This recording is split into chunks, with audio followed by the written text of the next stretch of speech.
వీళ్ళందరూ పోరా. మా నార్కపల్లి రమేష్ ఉన్నాడు, తెలంగాణ స్టూడెంట్ యూనియన్ రాష్ట్ర కార్యదర్శి. పొద్దునే తీసుకొని పోయారు, కాంగ్రెస్ కార్యకర్తలు తీసుకొని పోయారు, ఎస్ఐఫై కార్యకర్తల్ని, టిఎన్ఎస్ఎఫ్ కార్యకర్తల్ని అన్ని ప్రాంతాల్లో అరెస్ట్ చేసి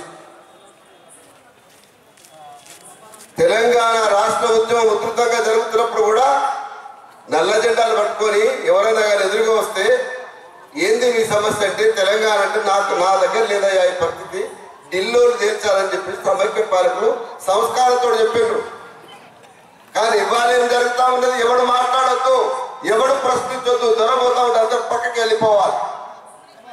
ఏడు దాకా పోయిందా పరిస్థితి.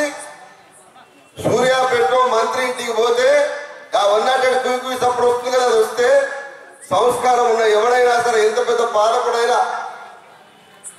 పక్కకు దాడులు పెట్టాలి. ఇవాళ పేపర్లో చూసిరు మీరు, మేము వదిలిపెట్టినాం, మాదేం తప్పులేదు, చనిపోవడానికి అంబులెన్స్ పోకపోవడం కారణం అని చెప్పేసి ఎస్పీ ఇవాళ వివరణ ఇస్తుండ్రు. సిగ్గేమైనా ఉంటే ఈ మంత్రి ముందు బహిరంగ క్షమాపణ చెప్పాలి.